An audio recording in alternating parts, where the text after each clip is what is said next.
It's time for Voice of Indie. Your hosts today are Beem Weeks, author, producer, and marketing monster for independent multimedia publisher Fresh Ink Group, and Stephen Gies, author, producer, composer, and publisher for Fresh Ink Group.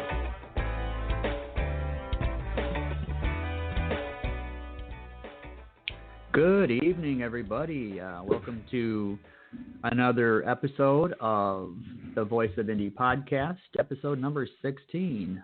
As the guy just said, I'm your host tonight, Beem Weeks, and my co-host over there in the corner, Stephen Gies. How you doing tonight, Stephen? I'm pretty good. How are you doing, Beem?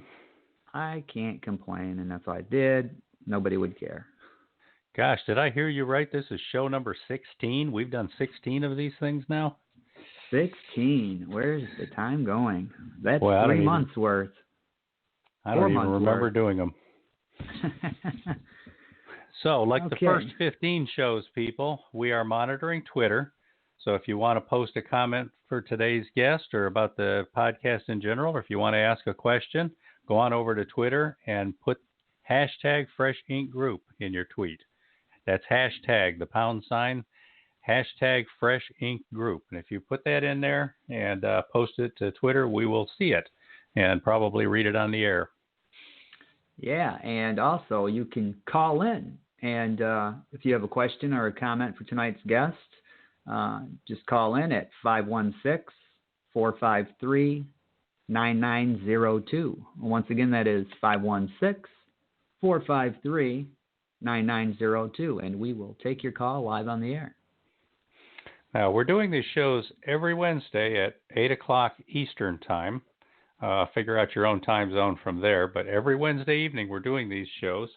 And if you want to get the announcements for them, head on over to freshinkgroup.com and sign up for our newsletter. If you're on our newsletter mailing list, you will get the announcements. But as we said earlier, we're up to show 16 so far, and we seem to be on a roll. So we're looking forward to seeing you out there every Wednesday. Yeah, and if by chance you happen to be busy on a Wednesday and you miss one of the shows, you can always find them in the archive. And there are 4 places that you can go to. You can go to the YouTube channel, Fresh Ink Group. Go to YouTube, type in Fresh Ink Group, boom, you're there. Beemweeks.com. Just click on the podcast page. StephenGies.com. Again, click on the podcast page, and FreshInkGroup.com as well. So there are 4 places. And if you go to the YouTube channel, be sure to hit the like button, especially if you like the program, and subscribe if you haven't subscribed yet, because we're always putting new material up there. Do spread the word and share. We do want to caution you, though, that we're doing maintenance on websites tonight. So depending on when you try to go over there and look, you might or might not see something tonight. So if you don't, give us another day or two, and we should have some new updates and some fresh things happening on the websites. This week's guest is author, sports writer, sports editor, Stephen Hargis. And we've published a book of Stephen's called 8 Hateful Miles, which all of us are going to be lucky enough to hear about from Stephen tonight. Now, Stephen has covered sports in the tri-state area for the Chattanooga Times Free Press for more than 26 years. And he was named sports editor in February of 2015 after 10 years as assistant sports editor, where he oversaw the prep sports staff. Boy, say that 5 times fast, where he oversaw the prep sports staff. Stephen is among the most decorated writers in the Times Free Press newsroom, having won 54 awards at the state, regional, and national level, ranging from investigative work to feature and news writing, including 22 awards in the past 3 years.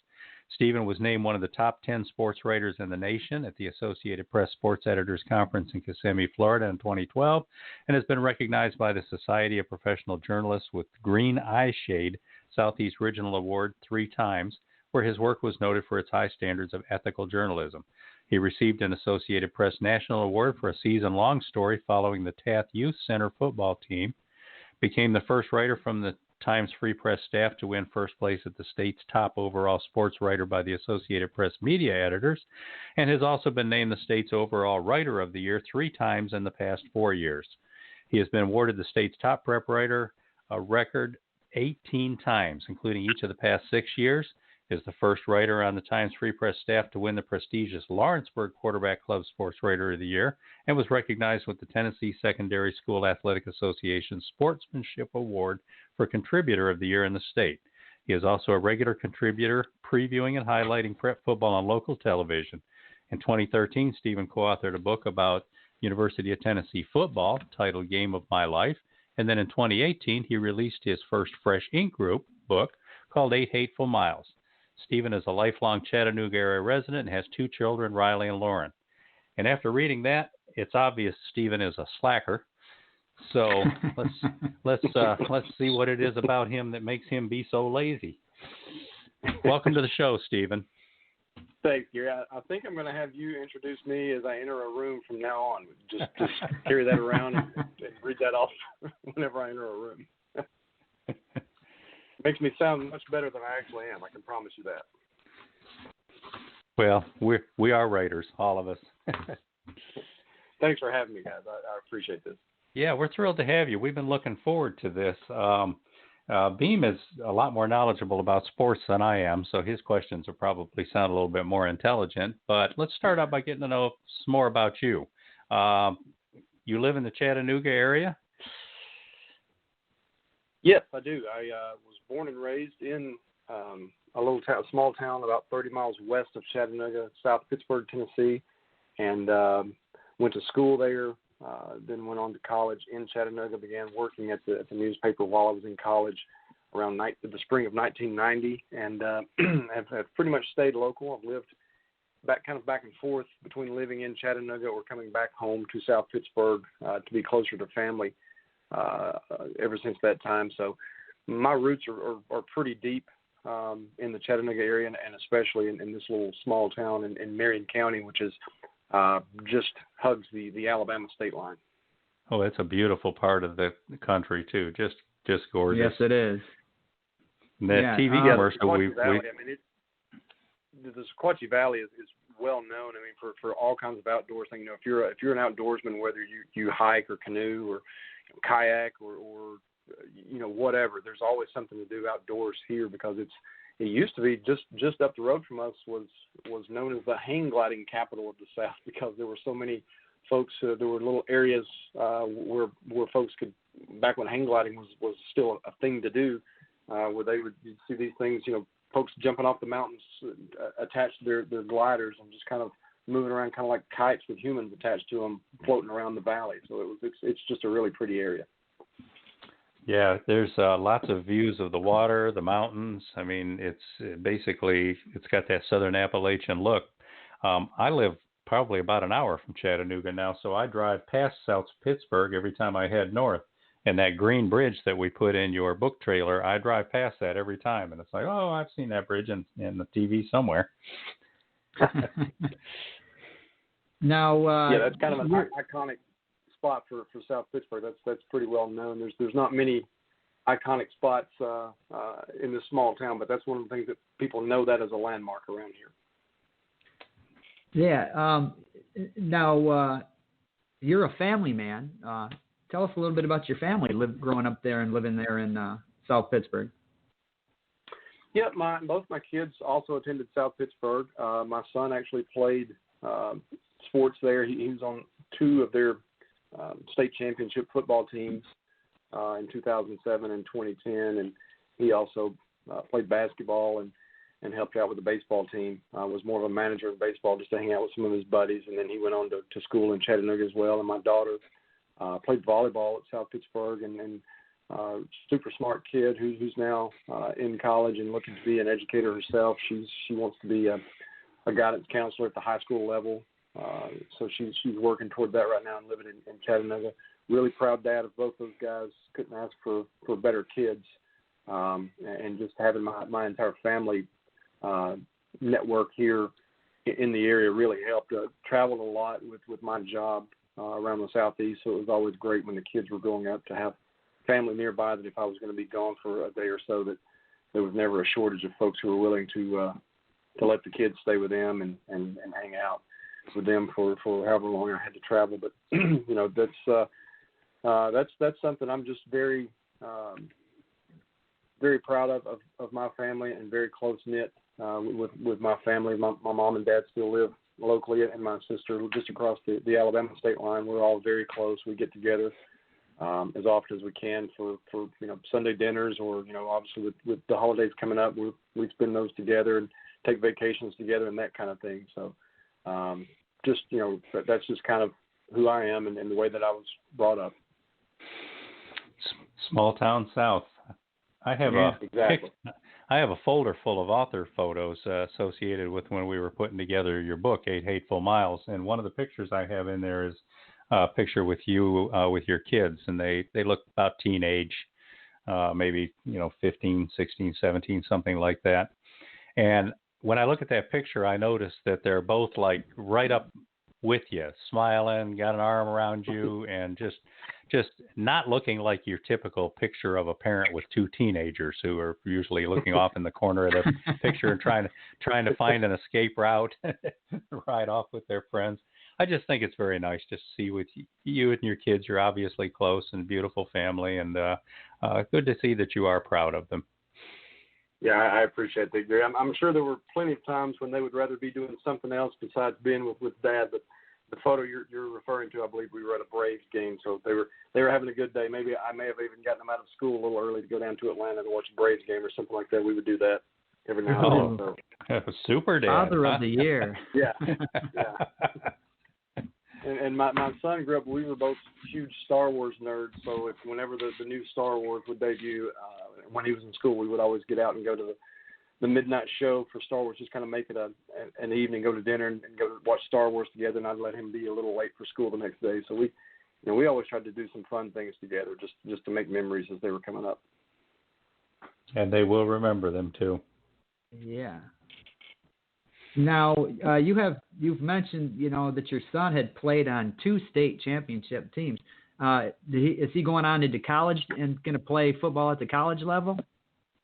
No, unfortunately, he was like his dad. He wasn't gifted athletically, so he was a proud member of those teams, but wasn't going to play beyond high school. He created a lot of memories with his friends, and that's still, it's kind of funny because still to this day,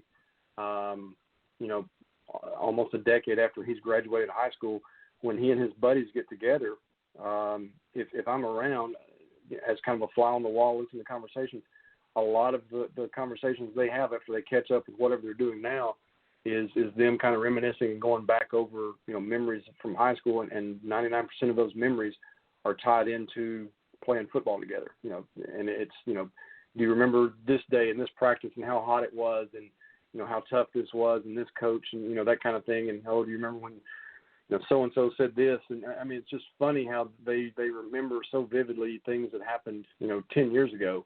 And it's obviously it made a huge impression on their lives, and something they're all very proud of, and something that they I remember when my son was his senior year, and the coach held up a state championship ring, and he said, guys, if we go out here and finish business and we get one of these, there will be a time when you're my age and you get together for class reunions or weddings or things like that, and you guys will wear one of these proudly, and it'll be the topic of your conversation. You'll say, remember when we accomplished this in high school? So, that's something it's been true. 10 years later, that's definitely something they enjoy talking about together, reminiscing about.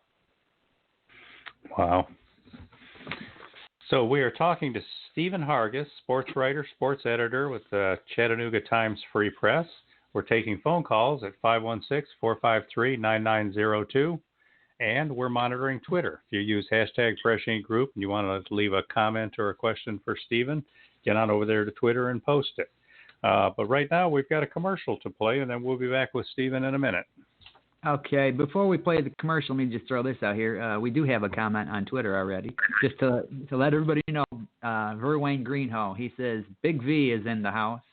And he says, I was a sports reporter for years for high schools and kids sports. I loved it. I'm starting to think Verwayne's done pretty much everything. All right, here we go.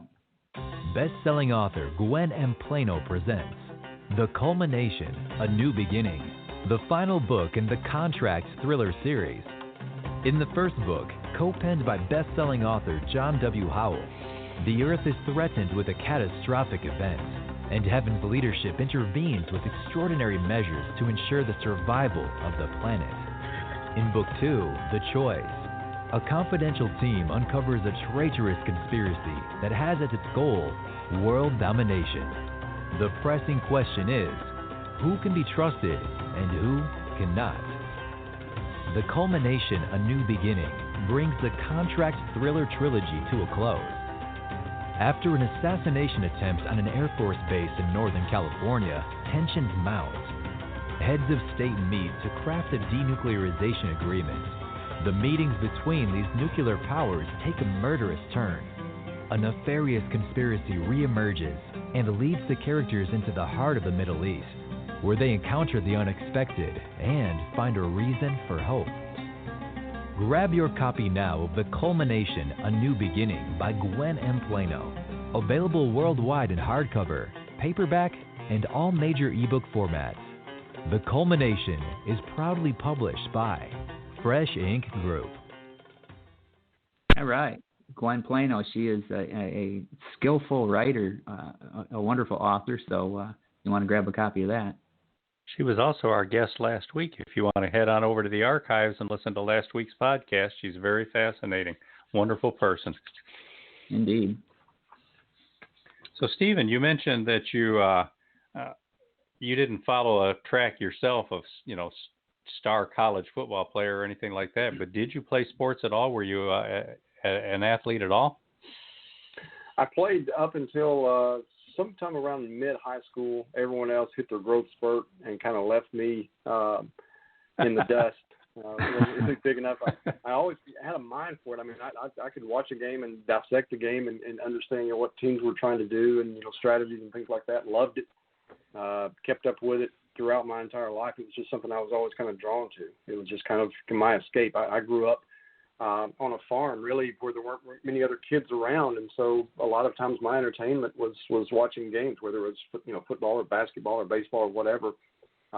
Didn't have within several miles of any other friends who were there unless they came to spend the night during the summer. So I really kind of entertained myself through the 80s watching games and kind of studying sports and things like that. And then as I was growing up, played baseball, Little League baseball and basketball and some football. And then, as I said, once everyone else kind of hit their growth spurt in our teenage years and left me behind, I wound up, just being more of a fan watching it and went to work and just started, realized that girls are much more likely to go out with you if you have an automobile. So, went out and bought a car and got a job and kind of followed that path for a while. But I always would keep up with sports quite a bit, and decided I got a great piece of advice my first year of college.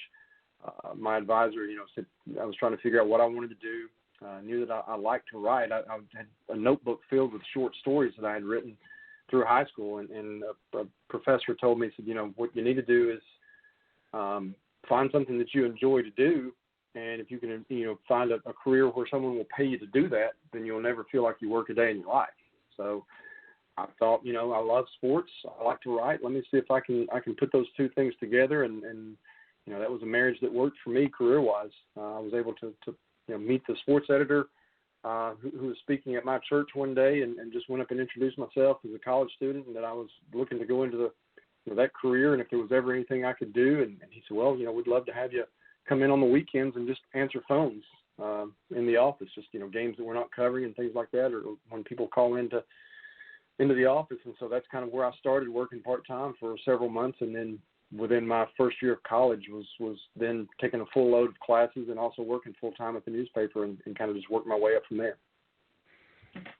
Was your major in English or something related to writing? It was communications. Yeah, Gary, it was communications. Terrific. Just wasn't sure. Okay, let's say if I wanted to go into PR work or something like that, I was, I thought I'd have a nice fallback plan, but I was hooked. Once they started to pay me to go to games and write to other people, tell other people about the behind the scenes things from games, I was hooked. I was one of those ink stained wretches that didn't want to really do much of anything else. I would have done it for free back then, and for most of my career, anyone who's been in the newspaper business can tell you almost do it for free throughout your career. But it was something I really enjoyed and knew that I wanted to maintain, a career in that field once I started to do it.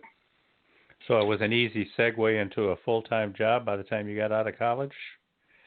Yeah, it really was.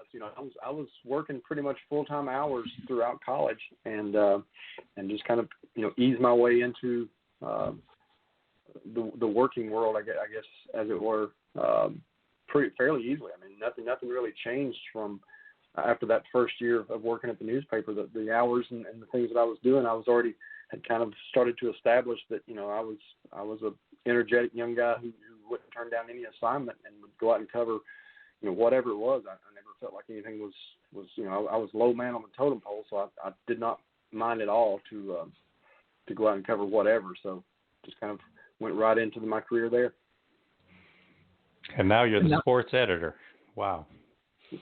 Yeah, living the dream. 30 years later, yeah, it took I guess about 25 years into my career was when I was named sports editor. Probably 8 or 10 years before then, I became an assistant editor, and really didn't get into it to do that because there's a lot of administrative stuff that goes along with that, and you're answering to a lot of people, and especially the readers, the public, on decisions that you make. I really got into it just to tell people stories. That's something I've always enjoyed to do. Is some love about my job is meeting new people, getting to travel around to meet new people, and then kind of tell their stories. Even if I cover a game, even now, I understand that the stats and the score and things like that are very important. But I always try to find some kind of angle where you're writing more about people than you are just about the game, because those are the things I'm more interested in reading about myself, and I think a lot of folks feel the same way. If you can make a story more personal than just about the game, then I think you'll gain more of a readership. Which is the way you handled your book. Yeah. Yes, very much. What you just said there about making it more personal, that's me too. I know the stats when I'm following particular teams or whatever. In my younger days, I used to know all of the stats: football, basketball, baseball. I knew who was doing what. So when I'm up here in Michigan, so like when Detroit Lions were going to play the Chicago Bears, I knew all the stats on the Bears, so I knew what they had to watch out for. But here's something I'm kind of intrigued about, is you mentioned writing short stories when you were in high school. Do you still write fiction? Do you have time to write fiction? And if so, what sort of stories do you write? I haven't for some time, but there for a while I was collecting some short stories that, oddly enough, were going to be not sports related at all. It was more in line with possibly becoming a children's book. Just some things that memories and things that I kind of created, a few characters out of thin air from my own experiences growing up and my friends, and worked on that for a while. And I've got that somewhere in my office in a drawer, kind of filed away, some notes that I've made on that a couple of years ago, and may eventually, as I get more time, come back and do that, because it's something I really enjoyed to do, because it's just kind of a breakaway from what I do for a living. But I have not had a chance to really get into, over probably the last 4 or 5 years, I guess pretty much since I became a sports editor, a lot of the free time just kind of evaporated, and haven't had a chance to really go back and work on those, to kind of fine tune those. But this book was kind of near and dear to my heart. It was a project I knew I wanted to work on, and had a lot of similarities in the style of writing, and that it was a lot of short stories that just became their own chapters, as it were, to kind of tell the story of these two small towns and their love, their football teams. Interesting, very interesting. Yeah, because I write fiction. I started off writing concert reviews and album reviews back in the 80s. I did that for a while, and then gave up on writing for a bit, and then came back, and it's pretty much been fiction for me. But there's a similarity between even what you're writing when you're writing sports stories. You're getting the personal angle. It's writing is writing, and I think it would be kind of interesting to see you put out something with the short stories. That'd be kind of cool. Yeah, I mean, it's kind of an escape for me too. That's, like I said, it's just so different than what I normally do, and it's always good. If you're a writer, it's kind of good to get out of your your comfort zone sometimes and just kind of do something different just to expand and see where your imagination can take you. And that was something I do remember when I was working on those short stories.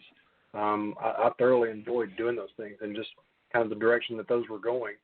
And I'm sure at some point I'll go back to those and pick back up on it, because I certainly would like to finish that project and make it its own separate book. We are talking to sports writer and sports editor Stephen Hargis. We're taking calls at 516-453-9902, or you can leave a comment or a question on Twitter using hashtag #FreshInkGroup. We got another commercial for you before we get back to Stephen. This is another denizen of Tennessee, Dick Farrer Jr., who's in Fayetteville, Tennessee, and who saw Stephen Hargis's book and contacted us because he had a book that he wanted to publish. So here's another book with a lot of local flavor to it.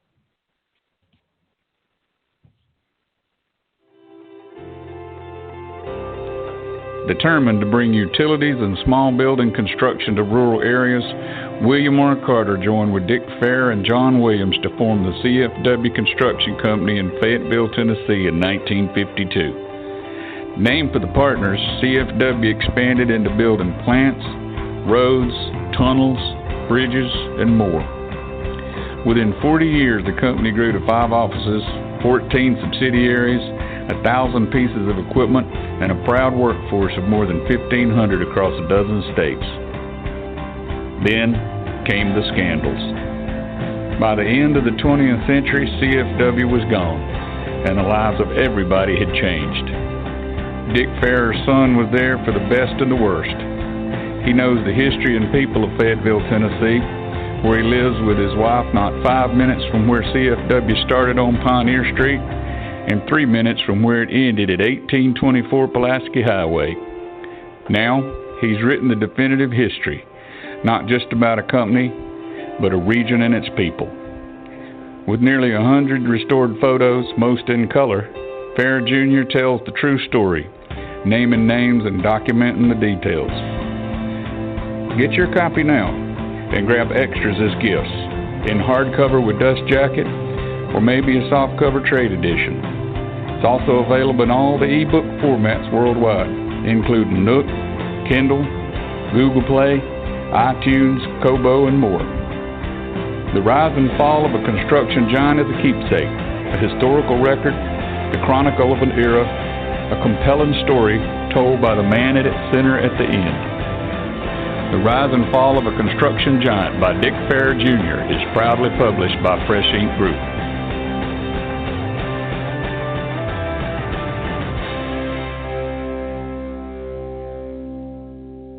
All right, there you go.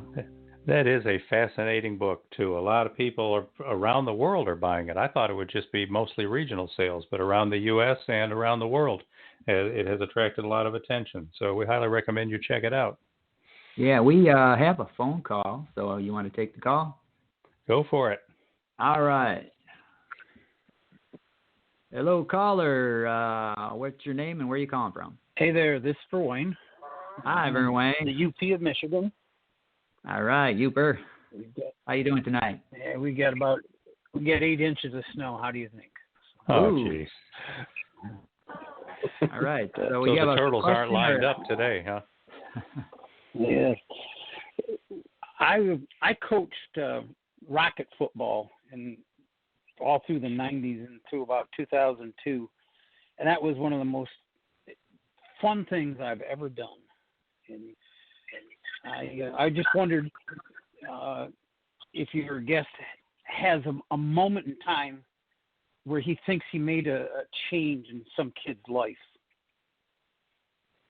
Oh, good question. Oh, wow. That's a great question. Well, let me frame it for you. I had a kid who was a real problem, and he was given to me, and he was a real problem kid. And one day he got out there and he picked up the opponent and threw him on the ground, and he got flagged for it, but he got decked. And I was out there. I was, let's say, upset. I got out there and I'm kneeling over him, and I'm explaining the facts of life to this kid. And I made him sit on the bench the rest of the game. 5 years later, I see this kid. I pull into the gas station. This kid's standing there. I didn't realize him. He's in a Marine outfit. And he told me, he said, Coach, he said, the day you did that, he says, you relined my life. And he says, I owe everything that I'm doing now to that day. And I know if you're a coach, you've had to have had a moment like that.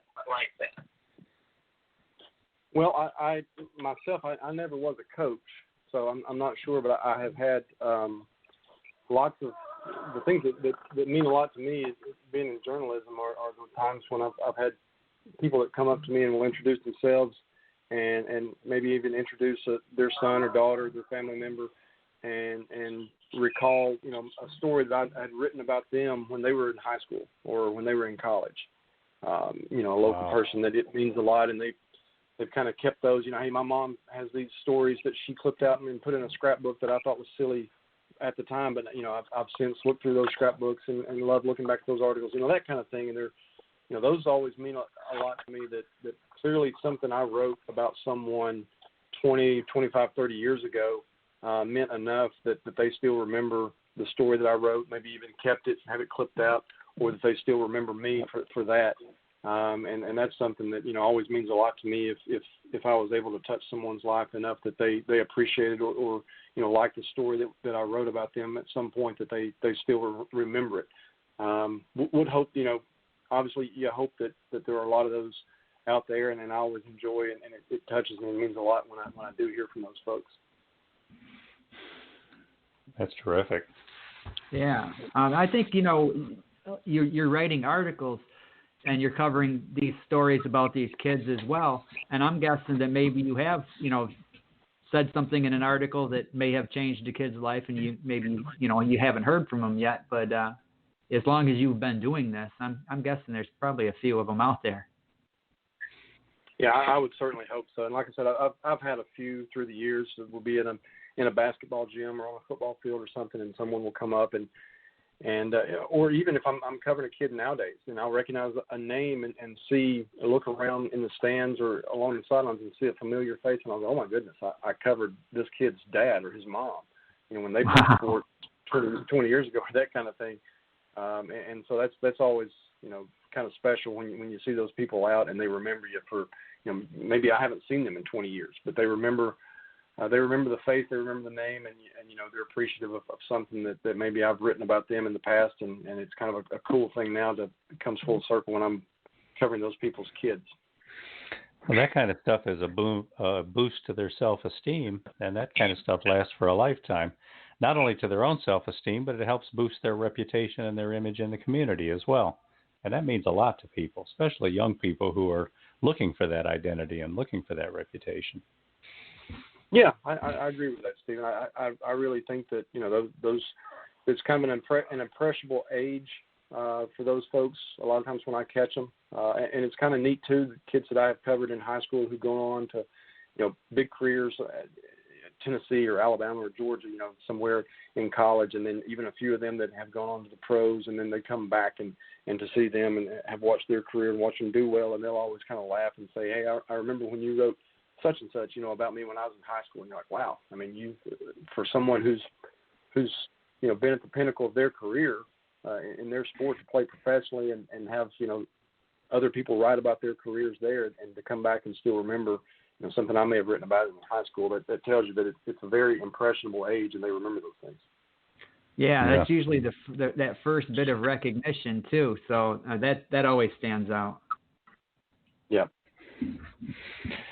When Beem and I were go ahead. I was going to say, Verwayne, do you have another question or comment? No, I was just going to say I remember writing all those used to write articles about the local high school teams, and the kids always would try to come up and go, hey, can you write something about me today? So it was just interesting. I enjoyed working with the kids. Yeah. Thank you. All right. Thank you, gentlemen. Well, thanks for calling, and thank you for tuning in as well. Yep. Now, take care. Stephen, when Beem and I were talking about this show, we kind of tossed out some examples of places you've been able to go to and events that you've covered, things like that. So much of when we were working on your book, we were talking about high school football, but you've covered quite a bit more than high school sports at all levels, high school, college, and professional. What are some examples of things that you've had the privilege of covering throughout your career that really stand out? I've been able to. The first thing, I guess, because it was just played over the weekend, I've covered several Masters golf tournaments, and that's just, for my money, is one of the prettiest places on earth. I mean, it's just like you feel like you're at church whenever you're on the grounds, because you just kind of, that kind of reverence where you don't see a leaf out of place, much less a piece of trash on the ground anywhere. It's just so manicured and just beautiful, and just a great experience to cover that. It's the one probably sport that you cover that instead of the athletes, you're more taken by your surroundings, just by the golf course, and just how awesome it is to be there, and how lucky you are to have that job, to be able to see something that a lot of folks would love to be able to experience and don't get to. So that would be one. I covered Daytona 500 a few years back. Was a really neat experience. Where Chattanooga is located, we're 2 hours from both Atlanta and Nashville, so I've covered both the Falcons and Titans and through the years. And of course, SEC football, Southeastern Conference football is huge. College football is just huge in the South. So, through the years, been fortunate to be at a lot of big Tennessee games to cover those back when they were actually good. And of course, wouldn't brag so much about covering them anymore, but back in the days when they were winning championships, and it was a lot of fun to be there and watch those guys, come through there and know that they were going on to professional careers. Guys like Peyton Manning and Heath Shuler and players like that came through, and then of course the Southeastern Conference championship game is in Atlanta. Been fortunate to go with our SEC beat writer to a couple of those. That's always a fun experience. So, lots of things when you're a sports fan growing up that you just would dream to go to, and every now and then you kind of pinch yourself and realize that your career has taken you to a point where you can experience those things, and that's always a lot of fun. Honestly, I mean, I'm not just saying this, but I've always chosen. I've actually had chances to be a beat writer for college or above, and always chosen to kind of remain more at the high school level, because just to be honest with you, as a writer, you have more access to the athletes, the coaches, the folks who are involved in it, and the storylines are just better. There's more interesting storylines through that access that you get. And so as someone who just really enjoys getting to know people and telling their stories, that's the God's honest truth. I would much rather cover high school events and be there with those kids and their families and the little small towns especially, and kind of watch what it means to them when they're a part of something that's a really special time in their life. It just makes for those kind of Hollywood moments so often when you watch, because there's so much emotion tied into it with kids that age. The quotes are great, the storylines are great. There's just, as a writer, it's just a gold mine working at that level. So it's like talking to the kids without having their press agents get in the middle of everything. Exactly. There's no egos. The egos have not yet set in, so it's great to have just kind of the raw emotion and those kids to be able to say what they really feel and have a genuine conversation with you. Now, one you didn't mention this time, but we did talk about once before, is Special Olympics. Yes, and that's something that really, to see the looks on those kids' faces, the events that I've covered several years ago, to watch them compete and enjoy themselves, and there's some great stories there from the folks who are involved in organizing it and being a part of it, to the families and the kids who are involved in it.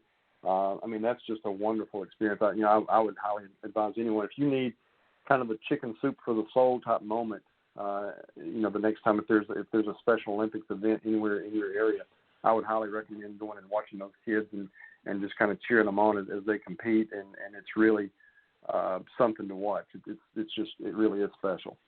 Yeah, I've been to a couple of the Special Olympics events back many years ago when I was married. I had two sister-in-laws that were participants. And just going to see the reactions of these kids. I mean, the kid could come in 4th or 5th place and they celebrate like they just won the event. And to me, that was always from the heart. That was what true sports is about. It wasn't, well, here's the gold medal winner, let's go celebrate them. It was celebrating everybody there. And it was just, everybody was so full of joy. And it was, there were some emotional moments watching that. I wasn't prepared for that. Absolutely. Yeah, absolutely. I mean, you can, if you let yourself get caught up in those moments, watching those kids compete, and especially if you're near the families and you kind of find out their stories, you can easily get caught up. Especially me, I'm an emotional person anyway. You can easily get caught up in the emotion of the moment, and it's just, it'll really touch you. Yeah, yes, it does.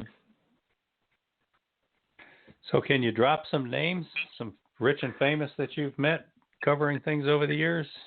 Athletes, movie stars? It's a lot of the, as I mentioned before, Peyton Manning was coming through Tennessee at the time when I would go to some of those games. That was, that's in the state of Tennessee. It doesn't get much bigger than what Peyton was when he was at UT, and then later throughout his NFL career, he had a lot of kids who came up at that time, were born at that time, named after Peyton. So I know when my son was in school, there were lots of kids in his class, boys and girls alike, who were named after Peyton. So that that was a big one. And he married a girl from Chattanooga, and they have some roots themselves in the Chattanooga area. Every now and then you'll see Peyton back in his playing days would work out at local high schools in Chattanooga without anyone finding out. He would just be there to work out and kind of by himself or maybe with a couple of teammates, and he's become an investor at a local golf course, a small 9-hole golf course. So, he's kind of got some contacts there in the Chattanooga area as well. Met one of his stops, an actor who's from Chattanooga, Samuel L. Jackson, was kind of a neat person to meet several years ago, and he was actually for a little bit was when he met with the media, he was in character, when he had some pretty colorful language for some guys who walked in late, and just kind of being the guy that we know in the movies, and then couldn't have been nicer, just talking about his roots in Chattanooga, and he had gone to school and high school there, and those are the kind of things again that you really, it's hard to kind of put a price on those things. You just have those kind of memories and those kind of stories when you go to dinner parties or things like that, and you can kind of relay those type stories of things people you meet and things you got to hear or be a part of. That's kind of one of the fringe benefits, I guess, of the job. It's a great fringe benefit. So Beem, I think it's about time to play his commercial. What do you think? We can do that.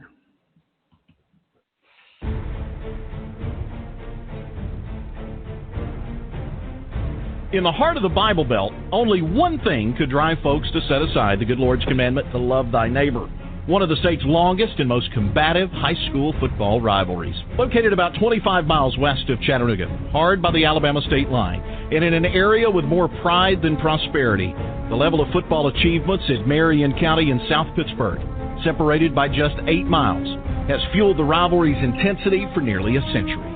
South Pittsburgh is the only school in the state that has played for a state championship in all 6 decades that Tennessee has held a playoff system, while Marion County once reeled off a streak of 56-1 that included 4 state titles in 6 years. Having seen every game since the mid-1970s, first as a student at South Pittsburgh, then as a Chattanooga sports writer since 1990, Stephen Hargis brings a unique perspective to Tennessee's most quarrelsome prep football rivalry. He brings every title run to life with a mixture of history, humor, and nearly 200 color photos. He takes you right into the locker rooms as coaches prepare for each big game and onto the sidelines to hear the trash talking between players. Stephen brings to life the ultra-competitive characters on both sides as he weaves the heartfelt personal stories of coaches, players, and supporters from the community who give the colorful rivalry so much of its energy. Proximity and pride are what energize the atmosphere of the games. Published by Fresh Ink Group, 8 Hateful Miles can be yours now as a keepsake dust-jacketed hardcover, trade paperback, and all e-books worldwide. Familiarity truly does breed contempt. Across 8 Hateful Miles.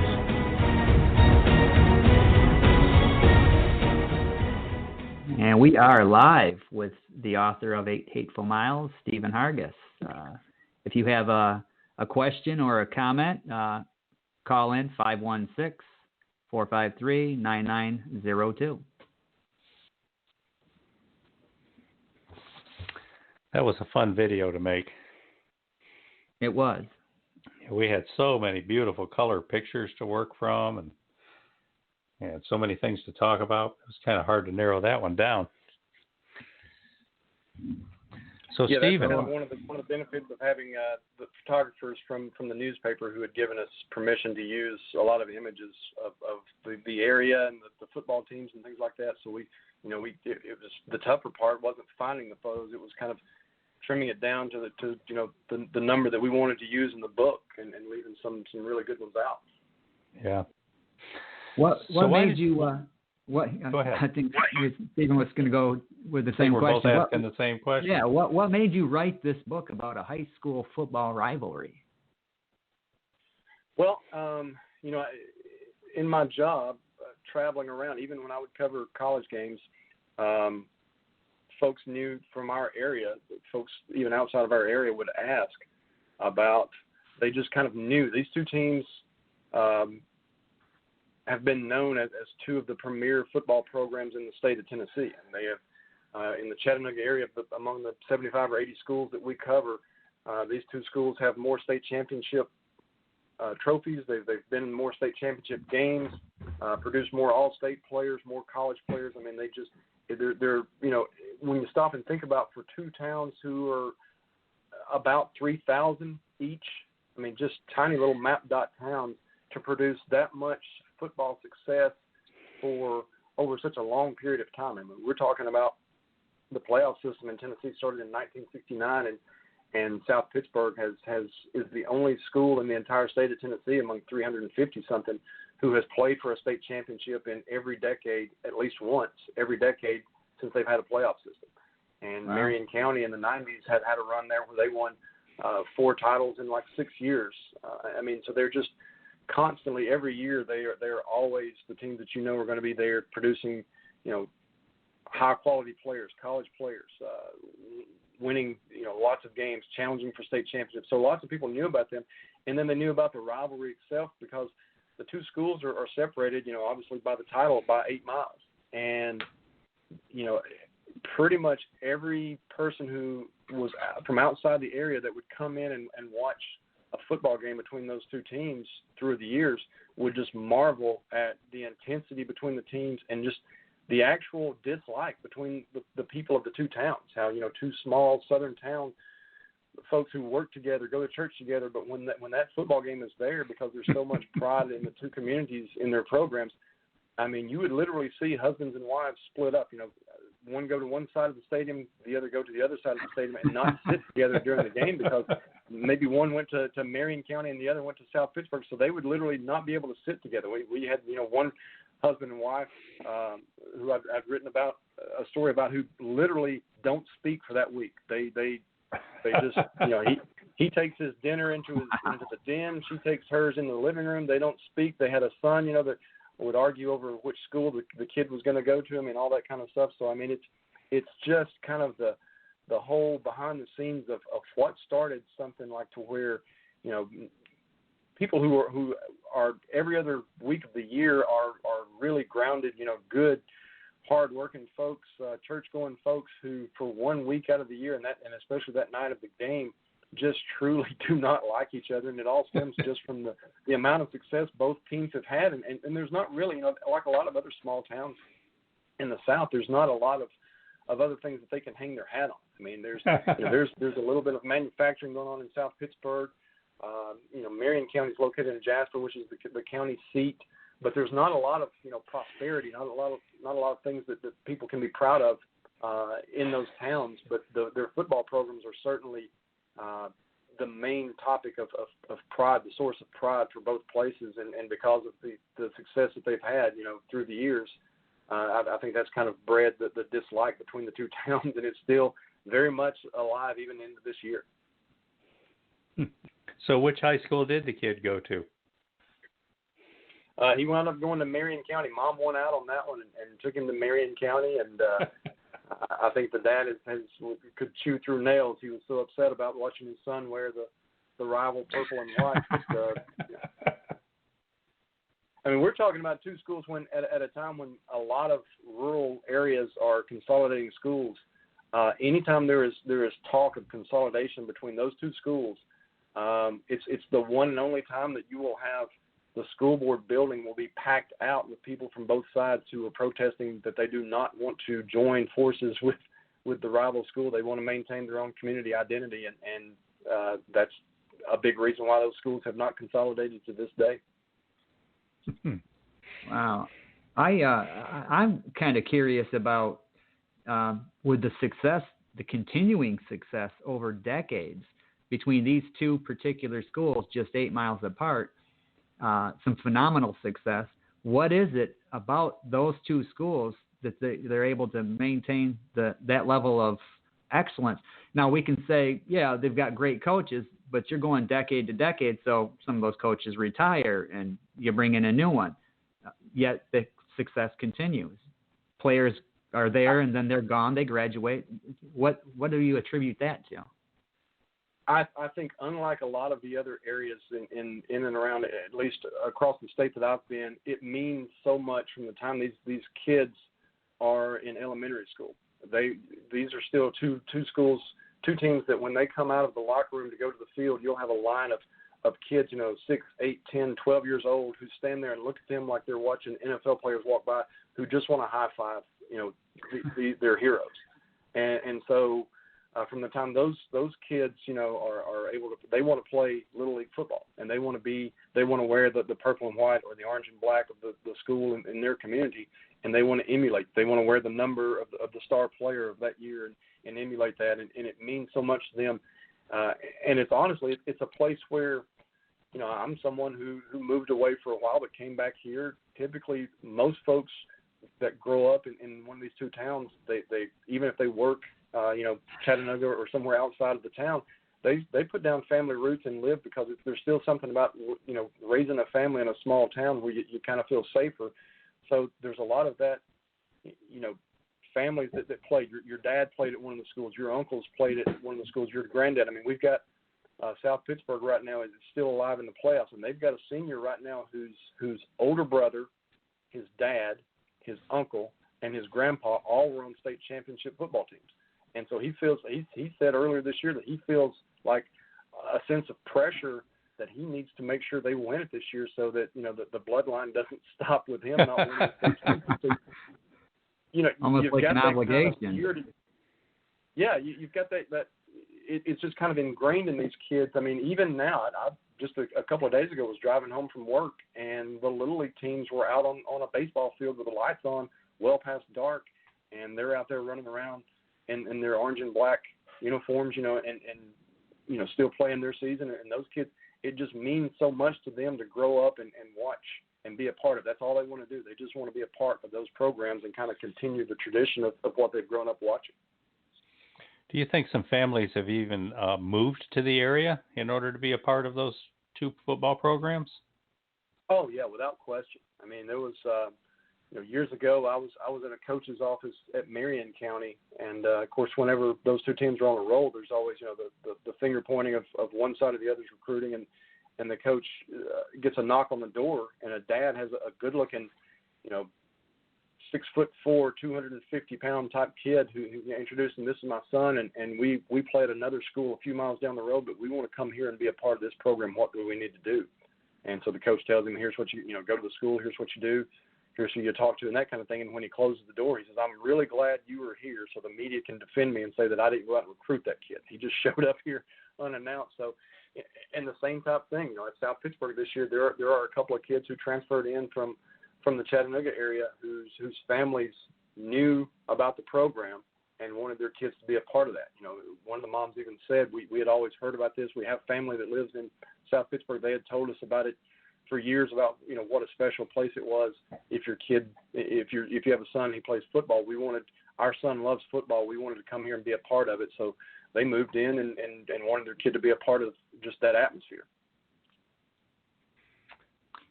It's fascinating. Yeah. Over here on Twitter, Verwayne Greenhouse said he just bought the ebook, and I look forward to reading it. And he says, thanks for being on tonight. Thank you so much.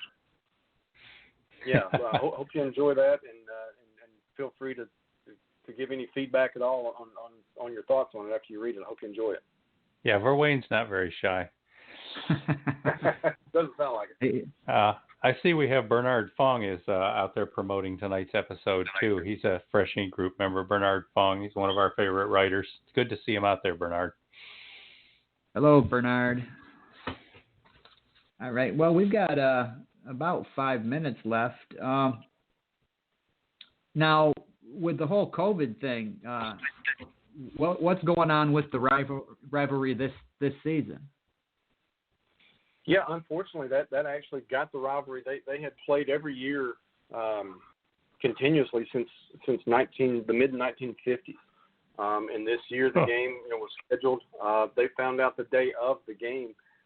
Marion County had a kid who had tested positive, and they were going to have to quarantine for I think it was 10 days or 14 days, dating back to when the kid took the test, and so they were not able to play it. They were hoping to maybe reschedule it for later in the season, but that didn't work out either. So, this was unfortunately the first year since like 1952 or so that the two teams did not play this year. They've already re-upped the contract to begin back next year, but COVID definitely put a dent in that, because it was one that was really, both teams were state ranked, and was a lot of people were really looking forward to getting to be a part of that one again. I know the seniors on both sides were really disappointed not to get to play it, because it just, your senior year, it means a lot to get to play against your rival. So I know that they were really disappointed not to get to play the game, but already looking forward to renewing the rivalry again next year. And the funny thing is, the last time they didn't play in the 1950, I'd have to go back and look and see it off the top of my head. I can't remember if it's 52 or 53, but the reason they didn't play then was because of the threat of violence between the two towns. The year before, South Pittsburgh had won by a big score. They felt like, the people in Marion felt like they had ran the score up. There was a lot of bad blood between them, and so the two sheriff departments from both towns got together and said, look, we don't have enough officers. If the riot breaks out, we don't have enough officers to break everything up. So they just kind of told them, we're going to take a year off and hope things cool off from here. But it was literally the threat of violence between the two towns was the cause back in the 50s. So that tells you, it's not just now. This has been going on for decades and decades, how these people feel about each other. That's crazy. I don't have a problem with the team running the score up, because if they can score, why pull back? And it works both ways, because some of my teams have been on the losing end of those, but they always come back stronger and better for it, later on. And just pulling back, and I guess I'm not sportsmanlike in that. Well, when you get ahead like that too, often they're giving their second and third stringers a chance to get out there and get some playing time too. Yeah. And if they're going to go out there and score too, what are you going to say, huh? Exactly. Yeah, you kind of tell those young kids not to try hard, not to score. But and the thing is, over the course of a rivalry, both sides are going to take their turns of 1 year one team is predominantly better than the other, and going to pound the other one into the ground, and that's going to kind of go both ways. It goes in cycles. So. Yeah. I think people understand that more now, that, hey, one team may have the upper hand for 2 or 3 or 4 or 5 years, whatever the case may be, but at some point they're going to hit a down cycle. The other team's going to be up, because the programs are just too good, and they're going to take their turn, pummeling the other guy. Yeah. We want to remind listeners that Stephen Hargis's book, 8 Hateful Miles, is available in a keepsake dust-jacketed hardcover edition. It's available in a trade paperback. It's available as an Amazon Kindle, or all the other ebook formats out there, like Barnes & Noble, Nook, Kobo, Google Play, iTunes, all of those. You can find Stephen's book, 8 Hateful Miles. But, Stephen, what if they want to get an autographed copy? Well, absolutely. We would love to help them out with that, and I know that you guys have been gracious enough to set things up so that they can order the books online, place your order online, and I would be glad to autograph a copy and get it sent out to you just as quickly as possible. Yeah, and that's Hargis, Hargis, .freshinkgroup.com.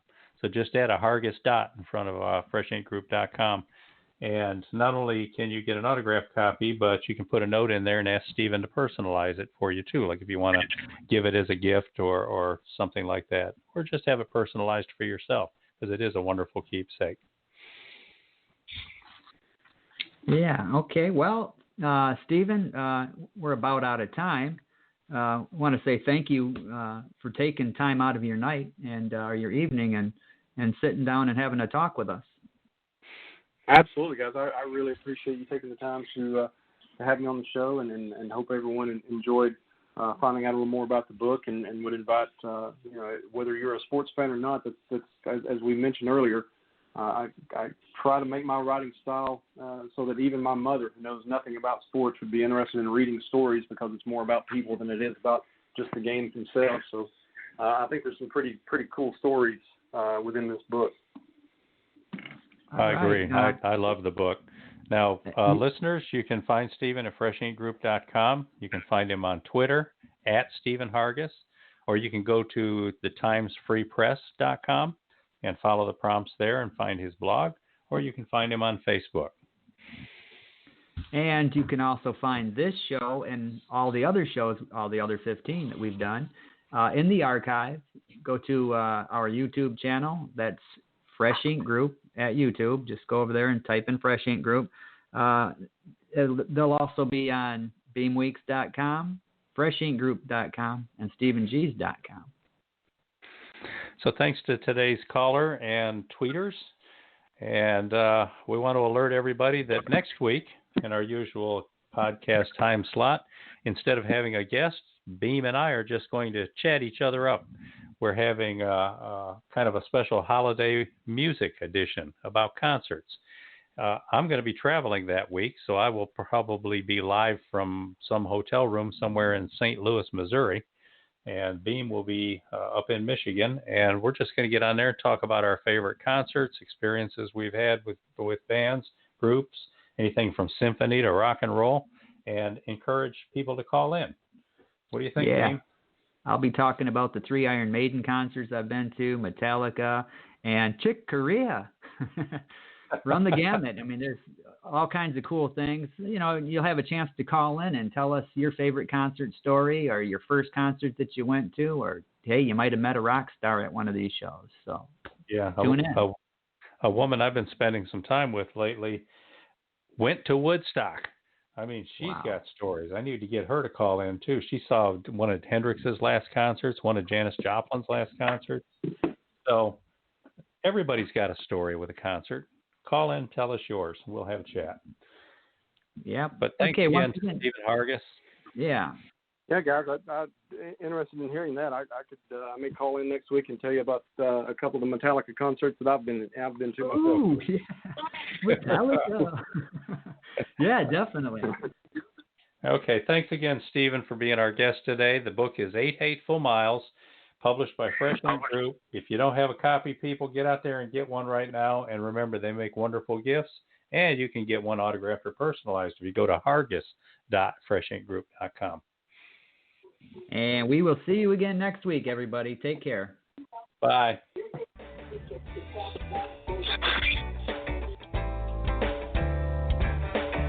You've been a part of Voice of Indy, a production of Fresh Ink Group. Spread the word, support our guests, then find us at freshinkgroup.com and be sure to hashtag Fresh Ink Group.